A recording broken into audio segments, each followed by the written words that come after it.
Bonjour bandeko nange ezanga mamuluba, j'espère que boza malamu tu bozali bolekisa ba podcast oyo.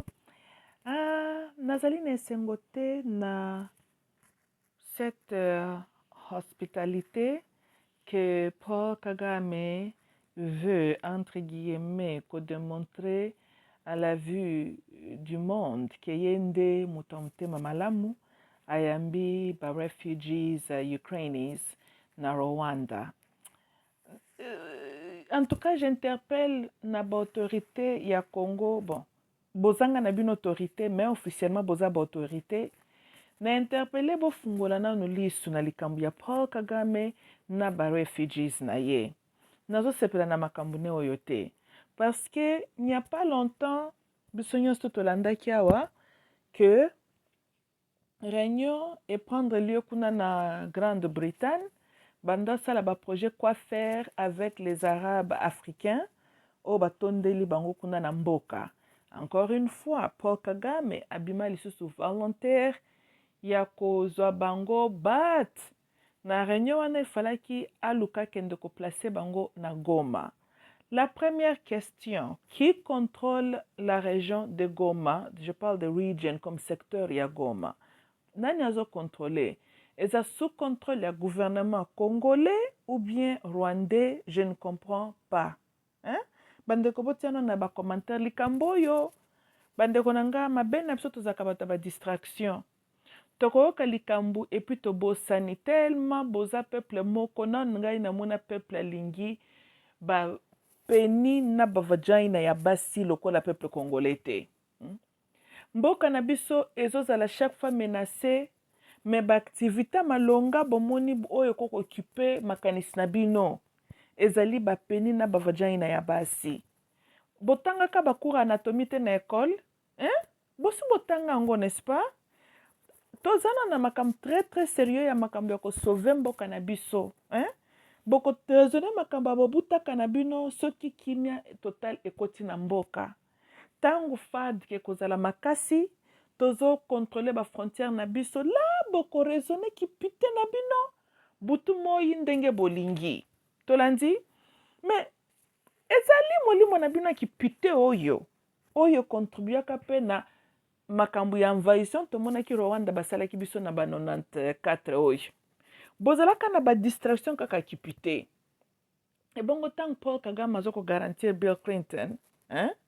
Que makambu ya Zaire kobanga te les Zairois baza occupé na music basi na masanga tozolanda donc kipite e joua rôle na ba distraction na bino tala bapaya bakoteli biso na mboka bapaya te banguna maintenant lisusu ba frontière na biso za menacé bolingi obekaka bavagin na bapeni je ne ça c'est en tout cas vous êtes un peuple extraordinaire. nayebi te yango bozalaka absent na bakura ba anatomie bozalaka absent hein? Bokola te hein? Elo donc nayebi te okomona batata mibimba na bamama mibimba musala na bango balingi batala soki eloko nini ozotala ya sika oyo oyekolaka na anatomie te et puis mingi bozolanda ngai yao mwana moins de 18 ans azali.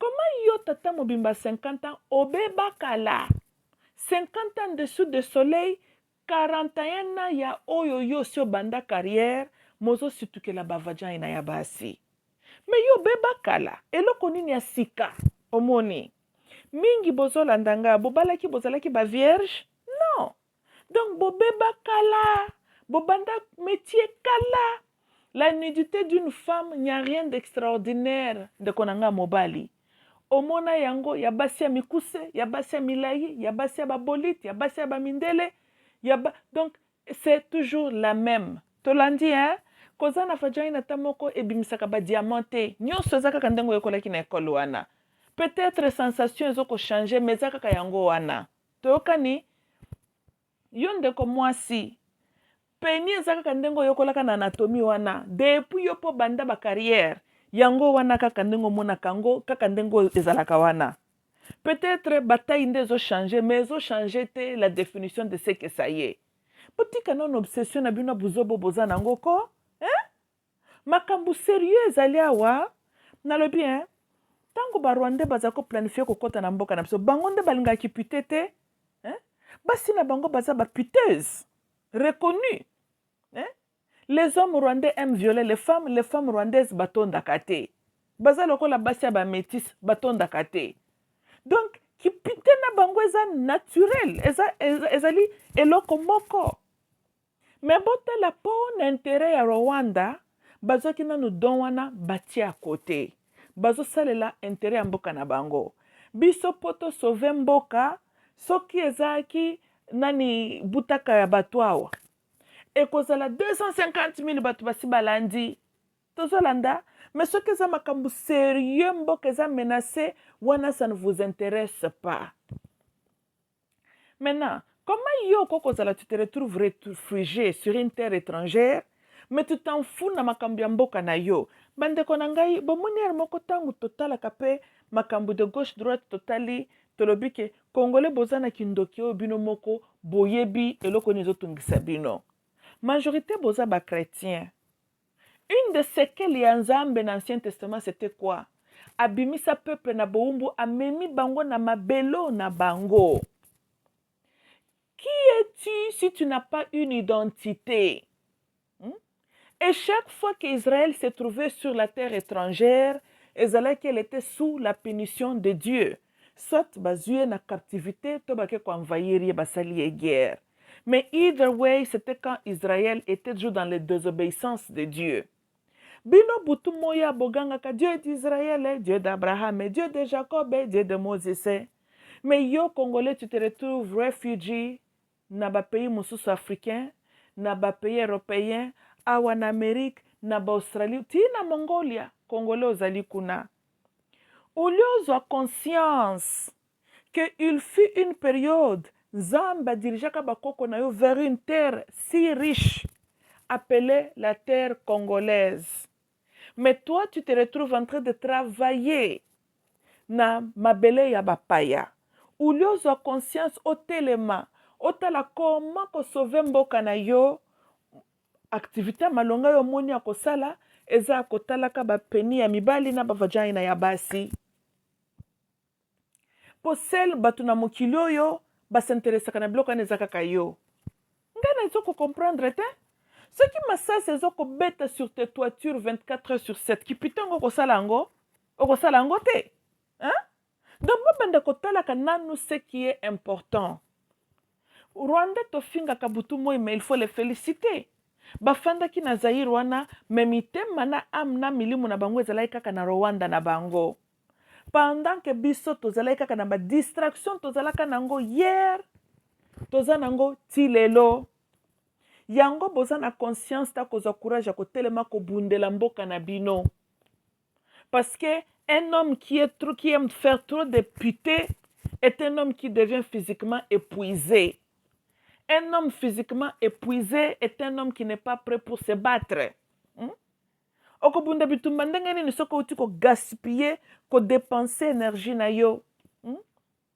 Oza mutu lokolo kimaka équivalent ba 2 km 24 heures sur 7. Okozo courage ko bimana balabala obundela mboka na ndenge nini. Oza épuisé. Eloko nini épuisé yo ki pute. Bolingi ki pute physique, bolingi ki pute mental. Boza peuple ndenge nini oyo. Ale simanango lobby boko déranger Yezu atala makambu ya Congo. Bon monteke bino moko bomilo kaka. Et puis na liste ba diabolo Yezu banda ko deli bande ko nanga na sabino likambu moko ba pasteur ba yebsa kabino te. Bon mani domaine qui pute est un domaine nzamba kotaka yango te. Botanga na Bible ko banda Genesis na Apocalypse. Wapi bomona ki pute Dieu a intervenu. Nzamba intervena ka soko yo kizua, lokola kena yo kelaka able zua, nzamba avertirie, que si tu fais bien tu seras accepté. Mais ce qui mutu alinga misala la kipite na ye, tozo ko entretenir idée ya kipite. Nzamba intervena kate? Ngai na lobi Eva, tanga monaka que le fruit était bon. Est-ce que Dieu avait intervenu? Likambu na kipite, Dieu n'intervient pas. Tangu Adam na Eva basala ki bango bakosala poste maintenant bakoma conscient qu'ils étaient nus. Dieu n'a pas intervenu, pas du tout. Nzambe akebisaka mutu na makambo mususu me likambo na kipite aintervenaka te. Joseph tango mwasi ya Potifar azokolinga séduire ye tobeta marche en arrière tango bateki Joseph pa bandeko na ye Bible elobi nini et le faveur de Dieu était avec Joseph. Mais tango bazolinga baséduire ye kuna pourquoi nzambe atindaka baangelu te? Pourquoi Joseph asambelaka te? Joseph mobali ya mayele a évité pute po ayebaki ke oyo eza likambo Dieu n'intervient pas. Nani oyo King David, l'homme selon le cœur de Dieu. Uliaza, et puis King David na mwana ezaki na mulimo ba Congolais, armée na yebake na guerre pour l'intérêt Israël non. Ye atikali na sima na distraction na ye nde boye komona Bathsheba. Loko abino ba Congolais. Mboka na yo eza menacé. Ulioza la neta esprit d'un soldat, esprit de guerre to yo fandi wana po mona ka Bathsheba. Aletango kokweyisama po bobongola mateya wana deuxième regard. Deuxième regard na King David, c'est vrai, mais ce n'était pas seulement le deuxième regard qui est son problème. C'était, il n'était pas là où il devrait être. Il devrait être sur les champs de bataille. Yo Congolais, quand tu n'es pas là où tu devrais être, il fallait que tu la conscience na banjeux menacer mboka na yo. Oyeba comment te positionner. Baninga misusu bazoko lutter. Ba maimai batele makabazoko bunda. Yo mi pesi na ba distraction. C'est quand tu te mets dans tes distractions là que ozoko kweyisama na ba mabe na yo. Soko ozalaki kuna ozoko beta masasi no na champ de bataille ngoko mona ba deuxième regard na yo te. Mais Nzambe ayebisaka King David te ke kotala tala ye te okoko kweyisama. Pas du tout. Il a laissé les choses se dérouler. Salomon mwana na ye. Ye pe même chose. Asengi Nzambe sagesse. Ye na Nzambe ba dialogaka makambo kipite te. Mais King Solomon azaki pe na don.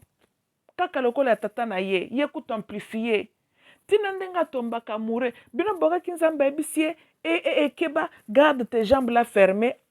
Nzambe intervenaka na makambo kipite te. Makasi na okana na ba conséquences na yo.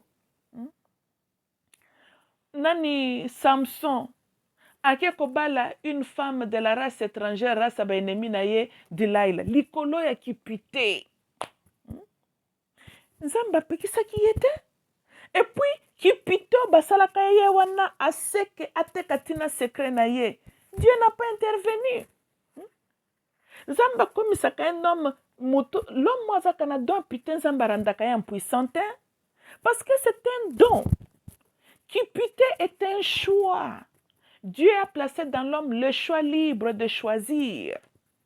Quand un homme réfléchit avec son pénis, non pas sa crâne, bolingi nzamba sala nini.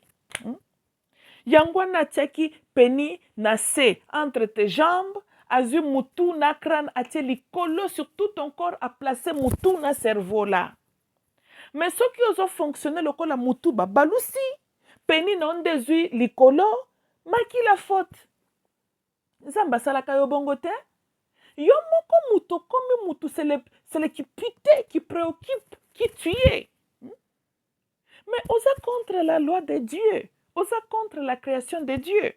Eloko na ngonga na yango. Tangu baninga bazali concentré na guerre, yo za absent po okoka kotombe na piège po lobo yezuta la pasi ya Congo mukolo nini. Mais quand on a internet au monde ce qui intéresse les Congolais. Et puis beaucoup akotuna Yezu akotala makambo ya Congo quand seul peuple na mokilio balingi ko baiser tout temps ezaka peuple congolais. Po Nzambe tango atialaka notion ki puta sela ki onka ba Congolais.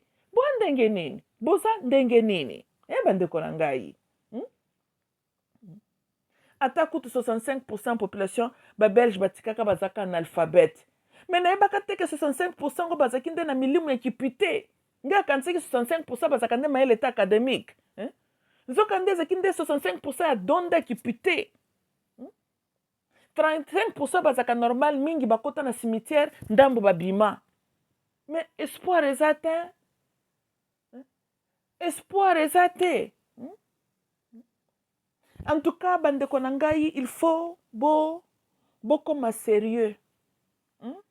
Bino moko wana eza dossier, comme je viens de dire, Dieu n'intervient pas dans ce genre de dossier. Tolandi, tant yo muto, oyebite que vous êtes en état de guerre, pas de distraction, tu devrais être un champ de bataille.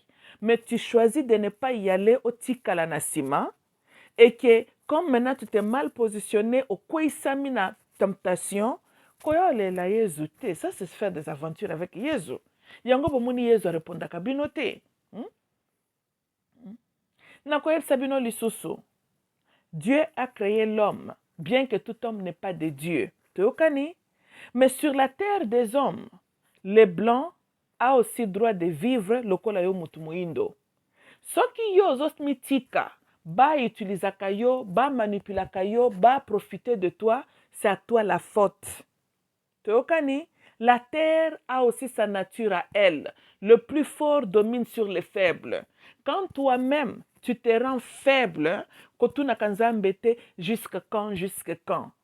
Pour atiaka cerveau dans ta crâne, ndenga tiape na crâne ya Rwandais. Ndenga tia na crâne ya Bamindele. Pendant que bino réunion na bino ezali ko parler sur les musiciens et les butaka ya basi na ya mibali, baninga bazokotaka réunion kotala comment ko envahir bino. Teokani? Joshua, avant kota na mboka Kana, atindaka ba espion butu butu. Babi ba espion bakenda kutana na nani? Na mwasi ya ndumba. Tolandi? Et Alexis Bango sait qu'elle pouvait le montrer pour en échange bako épargner ye. Tolandi? Pourquoi kende kokutana na femme ya mokonzi moko boite? Pourquoi la femme là ya kindumba? Ndumba toujours kaka kipite. On est en train d'insinuer que le peuple yambokana autochtone basiki toujours peuple moko ba distraction. Et la Bible dit que ba espion Joshua bakende kuna la nuit. La nuit eza ngongezo ko souligner sur le temps de faiblesse tant batu balali. Et batu mingi baningo sala kipite na bango na butu. Butu eza ngonga ya bandoki, ngonga ya batu balali, ngonga ya batu bapite. Tozolanda. So the scenery, quand l'auteur a écrit nyonswana ezalaki na tina. Parce qu'un espion peut entrer aussi dans la ville pendant la journée. Yango aza espion, il peut se camoufler. Mais pourquoi dans cette histoire c'était la nuit? Eza ngonga esika peuple ya ville wana bango bazalaki na ba distraction. Peuple aza kolala. Définition même, il y a ignorance, c'est l'obscurité. Obscurité, c'est la manque de la lumière, manque de conscience. Yango tozolanda non? Et boyebise qui a suivi par après, Joshua bakende ko envahir mboka wana. Donc, botanga ka Bible na bino te kaka pona ko belelaka Dieu de miracles, Dieu d'Abraham, Dieu de boy. Non, non. Dieu travaille avec ce que toi-même aussi tu as. C'est le même Dieu oyo asalaki bikamusi devant ba Pharaoh, mais Joshua atinda ba espion bakende ko espionner mboka avant bango ba envahir. Pourquoi nzambe wana asalaka miracle te? Tozolokana na bino bandeko na ngai. Donc il faut bozala réaliste dans la vie. Pendant que bino boza busy na kobeta na bakuba, parce que là nous sommes en train de voir politique oyo mopepe moko boya mabe koti na mboka congolais penza ba réduire bino na niveau moko, c'est honteux et c'est malheureux. Bokomi batu moko. Donc esika bosolola makambo ya solo ezoko affecter bomoi na bino na bana na bino, vous êtes à l'aise ya kozala ba réfugié libanda. Et pour parler ba makambo zangati na babutaka ya basi na mibali, ulie botala ke totikaka Congo na biso, on doit retourner na Congo na biso. Pour ça batandenge nini? Mais bina moko bozomona te que devant le Dieu de vos ancêtres, vous êtes un peuple hors jeu. Mais bo pesa nzambe kanda. Ya pesi bino mabele. Apesa bakoko na bino mabele.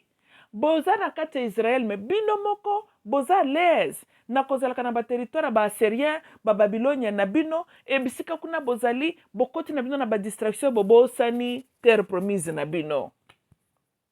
Bwa bato ndenge nini? Yango bomoni nzamba permetaka ba étranger baya bazoko toka bazoko profiter na richesse ya Congo, yo Congolais kendo sala ki boumbu na yo à l'extérieur. Po mitu ezo sala malamu te. Lelo bokomi même na système ya pona ba divergence politique, ce qui peut ba différence na ba point de vue politique, vous passez tout votre temps. Ya ko betana ba kuba, po lingo humilier ton frère, boseki. Na ba pasteur lokola na ebsaka bino depuis que ce sont les agents de l'antichrist, right? Na ebsaka bino que ces églises que vous voyez Dieu n'y est pas. Na ebsaka bino biloko te. Hein? Lelo bozomona batu na bango batu ya antichristo non parce que ces églises elles allaient notre extension ya système de ce monde. Dieu n'est pas na bakopia batuana mais bozaka ka peuple moko na kati ya distraction. Rwanda na Kigali Paul Kagame sera kutu ba église na uti koloba. Est-ce que seul homme que Dieu a créé en dessous du soleil ezaka homme congolais? Non. Le blanc est une création aussi de Dieu. Le rwandais est une création aussi de Dieu. Il faut poser la réaliste. Boyebela. Chinois aussi a été créé par ce Dieu-là. Donc, tant que yo Congolais ont une distraction, pour y avoir se lamenter qui est bisoé, wait a minute, et puis, binomoko, qu'est-ce que vous donnez à Dieu pour travailler en Angola? Like what? Parce que Nzambe a salé la kaka ce que toi tu as. Ce que bino moko qu'est-ce que vous avez Nzamba ko utiliser pour kangola bino? Pité? Pour ya ko taka na domaine qui pité te. Donc, à part qui pité, et lo konini mususu bino bozana ngo Nzamba ko utiliser pour na bino boko kangolama. Nothing. Il faut bozala normal. Bo bandana ko bongisa. Politicien sala que loko mo kaka par boete. Et puis Paul Kagame azo yambaka ba Ukraine izo ye pa inaye, right? Pour le moment de tomoni. But I bet you na parmi groupe wana il y aura soi-disant entre guillemets les noirs aussi qui seront dans groupe wana oyo bakozala ba uti so pe Somalia me kozala ka ba tuti wana. Lobi tokoyoko il faut baluka bakendo installer bango na Goma. Bobo sanate lelo ONU a kondima kendo ko installer ba réfugiés na Rwanda, mais le même ONU là a toujours amené les réfugiés rwandais na ngambo ya Congo Zaire. Tolandi bande konangai bo fungola misu na likambu oyo. Makambo e falaki bozala nango vigilant yango yo. Parce que bino moko boyebi ke nan bozwa chance ya kozwa le bon gouvernement te. Gouvernement bozala kanango bozwa libabe ya kozala kaka na bana mike na mitu ya mboka mukolo azakuna te oyo akoyeba kozwa ba décision comme un leader, comme une grande personne. Wana za libabe na bino bozala kanango. Wuta histoire ya mboka na bwana libabe moko historique. Bozoka ba leader malamu te. Neba kate bino bo fansaka Nzambe na quel degré. Mais bozana libabe moko ya ba politicien. Du n'ai jamais vu. Bozoka ba politicien mitema malamu te. Bozoka ba politicien compétent te. De bino kaka le plus mauvais abattu dans votre société de ba se retrouver à la tête du pays. Bwana libabe moko. Hey. Nebite hein. Nebite. Mais wana tout, il fallait qu'interpeller conscience nabino. Comment est-ce que dans votre société, bozo bimisa kaka batu ya motindo yo bazala ka ba leader nabino. Nde makambu fallait que dérange kabino yango wana. Que dans notre société, tozana batu ya malongate bako diriger mboka. Pona nini kaka catégorie moko boye kaka. Nde loko fallait que pesa kabino souci. Batu wana bangonde bomoni ba médiocre ba dirija kabino. Hein? Un médiocre ne peut que amplifier la distraction parmi vous parce que c'est ça son niveau. Teokani, groupe ba médiocre ne peuvent que encourager qui putain la distraction zangatina parce que c'est de cet angle-là qu'un médiocre réfléchit. Boko ganga butu moyi kabila zalaki oh mboka na biso bolingaki kabila raisonner makambu nini. D'ailleurs on peut dire que kabila za ruisé ma part wana bato kutu apprendre russe wana ce sont les Congolais eux-mêmes. Mais botala niveau ya mutu wana, botala gouvernement boza na bango siko, botala la qualité. Bamakambo efalaki pesa bino kanda yango oyo. Paul Kagame abima lokola grand frère ya région wana mobimba. Région wana na ebite, région Grand Lac. Mutazo bima lokola za mobali, un politicien leader eza Paul Kagame.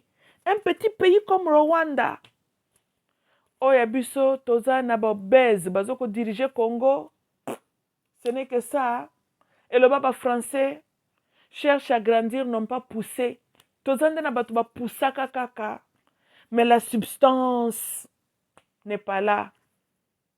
Et bino peuple, ou lié révolté bino, ou lié bo silika système kweya, bokota na bino. Donc, ce qui omoni mobile ya fandi azo obsédé na ba vagina, azali kajingi jingi, mutatakana.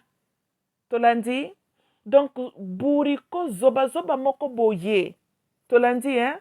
Parce qu'il y a plus dans la vie à part cupidité. Quand un homme ne peut pas réfléchir à où tu vas, parce que tout ce qui est entre les jambes de la femme, c'est tout ce qui préoccupe sa tête. Mais il est homme en quoi? C'est un vaurien. Pour Okolia cupidité 24 heures sur 7 été. Congo a menacé Boutou, il part, les étrangers parlent, nos ennemis. Nazo lobake pendant que Rwanda bazo prépare tala na ocho ba un politicien sala kama kamboazarte Paul Kagame avisaka bino qu'il n'était pas content à comment qui quoi na ba langage menaçant contre le Congo. Nyonso na botiki parce que ces derniers temps à lobiango lisusuté est-ce qu'a changé makanisi na ye? Ce n'est pas parce qu'à lobby seul côté qu'a changé boule na ye, c'est un mututi après tout. Mututi aloko mundele akoko flasher loko mazo continuer toujours na idée ne wana ate kozoka 20 ans nde bongo bazalaka dans tout ce qu'ils font ba visaka musika. Mais bino lokola mikolo apesi bino ba menace te bo fandinye tala ba distraction mbalo ba utiliser mon ka ba pasteur ba ka balalisa bino pongi na ba mateya na bino ya ba grâce na ba miracle lelo ba pasteur na ba changer ba tiki mateya ba timbeli ke bo comprendre bango côté mateya ce que ba ndiko l'accepter ba peni na bango. En tout cas, comme j'ai dit que je pense que nous pouvons utiliser la technologie sous forme de YouTube pour profiter na kopasaka ba message entre nous. C'est que moi je ne comprends pas.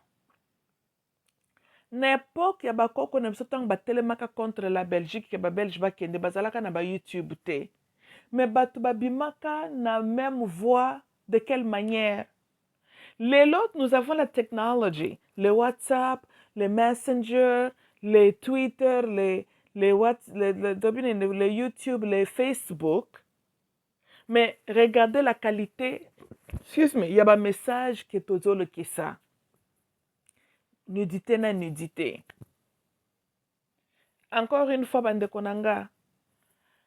Ne pas vouloir lutter pour votre pays est une abomination devant Dieu. Un peuple inconscient demeure na captivité. Toyokani, bozana mabele musami balonzamba apesaka bakoko na bino te. Apesaka bakoko na bino mabelo bobengi Congo. Yayo mabele na sa mokilo ya batu yango wana. Mais tu te retrouves sur une terre étrangère. Ofandi kuna, oboti kuna, tu t'es adapté. Kwa bende, kulu kwa muchi. Mukolo ezali kolo nzeta kokata ba branche na ye. Epai na yo, ezaka ke epai na yo. Si seulement botiaki énergie, na ba mayelo bosu bozui, bo lutter po na Congo. Ebi toko kogango ba kino babimaka te, mais les kino po babima baza na besoin de support. Bakomela nini, il faut to s'organiser, to kitisi ba mai. Tu peux ça que exemple ba égyptien. Mais ba égyptien ba s'organiser ka. Il y avait les gens musala na bango zalaki ko distribuer ba mai, ba bidon ba mai, moi ba sandwich balia po batu ba continuer ko bimaka.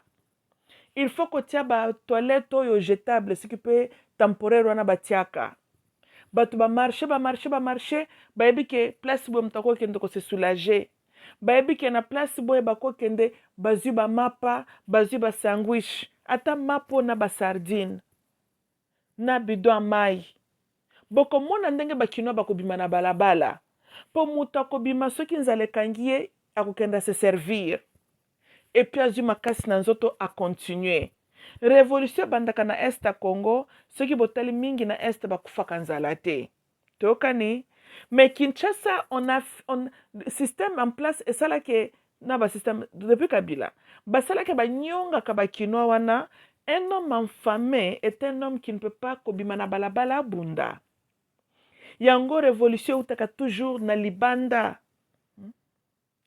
biso bato toza libanda nous sommes à combien ata $1 kaka par chaque congolais boyebi ke je pense que nombre ya diaspora tozali $1 kaka par diaspora toko collectionner des millions de dollars tokosomba bamai toko renforcer bamai bamapa basardine babiloko moko temporaire ke moto alie acontinue marche na ye tozolanda ekoencourage bato bakobima na balabala toyokani bato bakobima parce que biloko akolia ezali tolanda de l'autre côté d'ailleurs tokotikala na surplace ya mbongo surplace wana ya des gens na Kinshasa bazaka pe na minduki ekoko ezalaka underground et blablabla tout munduki n'est pas toujours enregistré par le gouvernement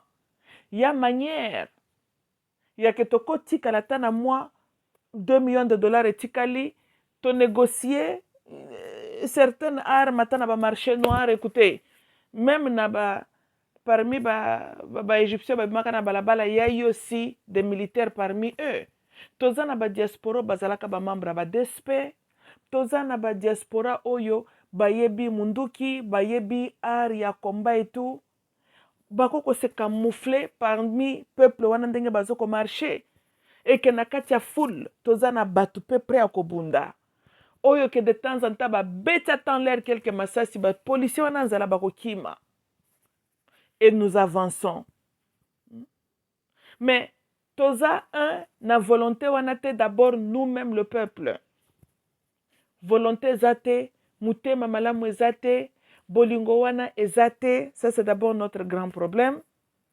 et les deux tala distraction mibale bokoti nango botiki nanu mikolo bopemisi ya distraction ya makambo ya bamiracle ya yezu c'est bien merci mais bokoti susu na distraction mosu ekipi te eza lokola moto atiki diamba oyo aremplace yango na diamba mosusu et tous les deux diamba eza ka na même élément eza basomnifère osala eloko te soki atochange diamba moko dépression avec diamba moko stimulant on peut comprendre mais yo ozo remplacer diamba ya dépression na diamba mosusu kaka eza same thing dépression soki osala eloko nini bolobi bapasteur bayaki kolalisa bino pongi oui mais le même pasteur bakotiseli bino distraction ya bapolémique na bakipi te ezopesa même résultat c'est de vous distraire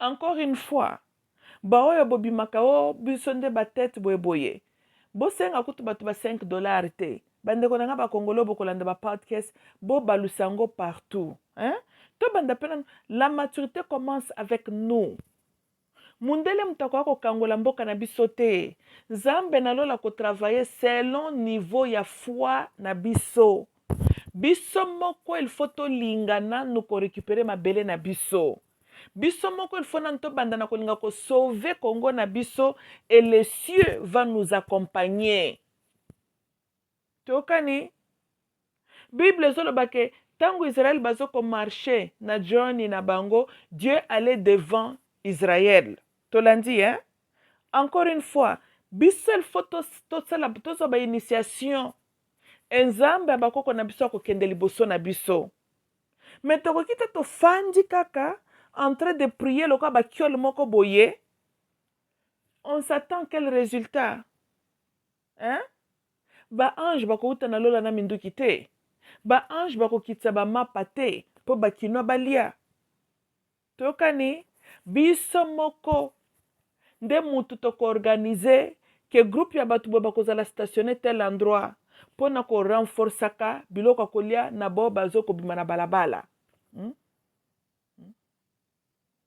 Donc toza na babiloko tokoki kopesa tokotinda oyo keza babiloko bato bakokolia ça ne demande pas il faut kolamba c'est cela non.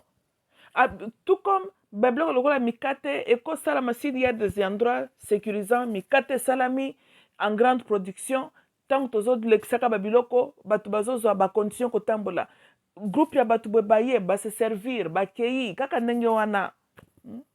Je vous dis que 2 semaines ekozala mingi change ekokita na kati ya Congo wana.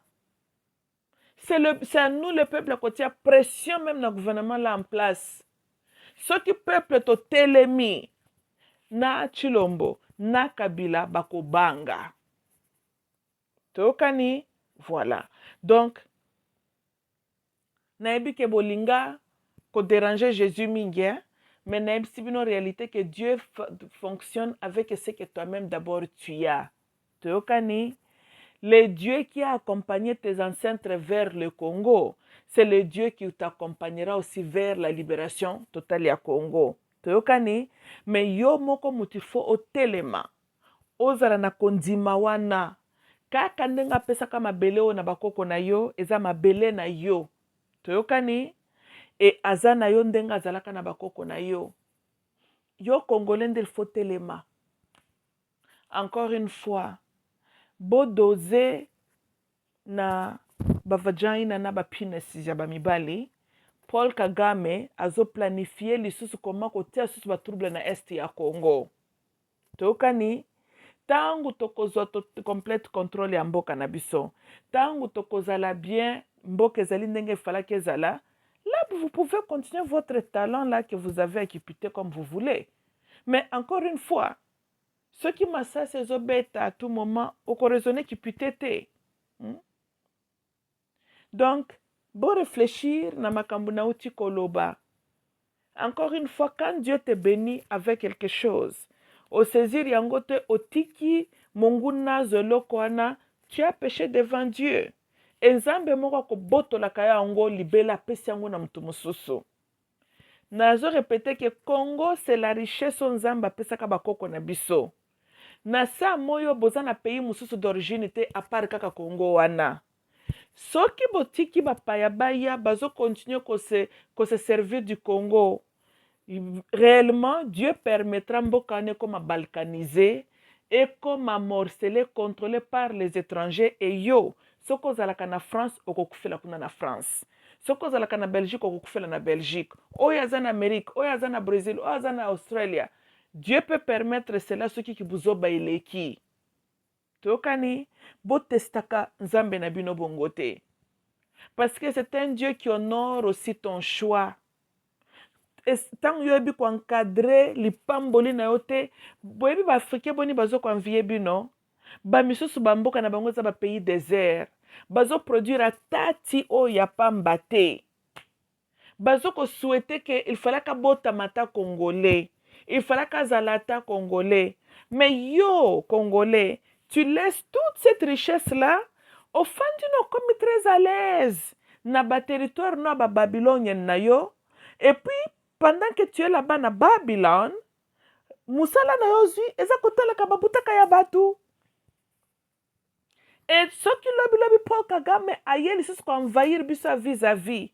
Boko marché lisusu boke ndoko tumba bagarre de nord. Boko marché lisusu ko lobombo kana biso mboka na. Qui doit se battre pour le Congo? Hein? Paul Kagame kitaka sur le terrain na ba James Bagarere, so pe bagarare na yewana, bakitaki babandi lutte na bango. Tozolanda, eza bancien rebelle. Museveni fut un militaire aussi avant, zaka kutu militaire ya Idi Amin. Donc, je suis en train de dire que Congo a besoin ya mibali bazali prêt ya koposer ba acte. Laurent fut un guerrier. Tolanda, Mobutu était un guerrier. Toka nabino. Donc, on ne récupère pas un pays en s'engenouant en train de prier à Jésus-Christ. et en regardant les boutaka des femmes et des hommes. Tozolanda. Mobutu avait quel âge? Paul Kagame avait quel âge? Museveni azaka na âge nini? Barua ya bapays européens sika bwanviaka bazalaka na baage nini ntango bazokende babitumba. Yo congolais ozokotalaka babutaka ya basi na ya bamibali oza na âge nini? Tata mobimba. Mes cerveau tout pollué na vagina na bapenises ya mibali. Oza mutatakana. Oza mujingi-jingi. Oza gaillard. Bourricot dans la tête, bourricot mental. Et nzamba lingaka bato motindo wana te. Po ya salaki yo poza la zoba bongo te. Il t'a donné un cerveau. Utilise-le.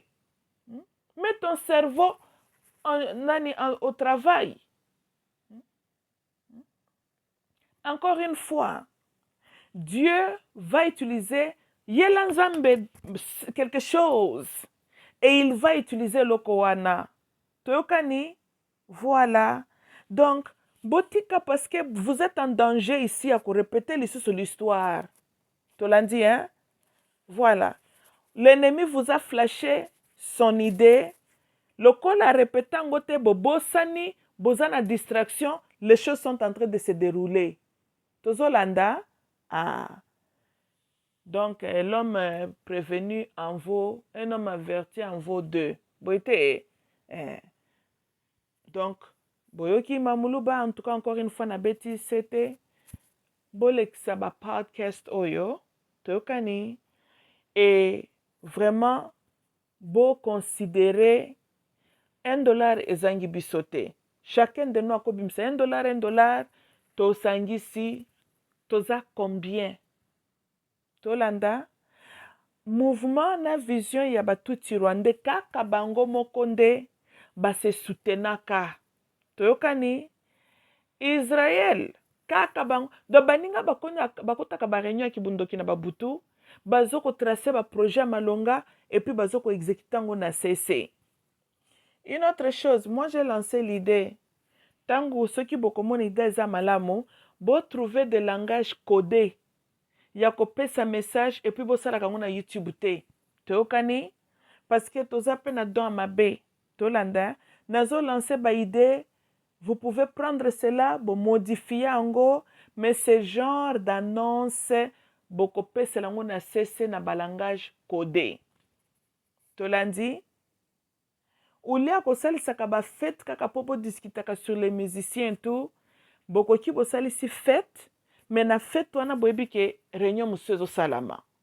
Tolanda, botindalena ba texto, encore une fois, il y a plusieurs manières ya ko communiquer ce que nous allons faire. Tokongisa mbongo, comme je suis en train de dire, tozana besoin ya ko soutenir bandeko na biso baza sur le terrain. Bazana besoin ba mai ebele na ba jus, bakozala na besoin ya mapa, ba sardine, right? Pour basala ba sandwiches. Tokosala pe na ba mikate, ba biloko mwa ndengwana na ba fruits. Tozolanda, parce que quand même, c'est un endroit tropical, ils ont besoin de hydration as much as they can. Toyokani.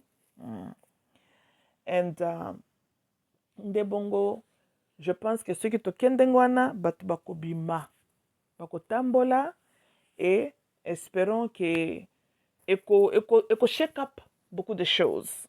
Hein? Ok, bande konengeza like na mamuluba, je vous aime beaucoup.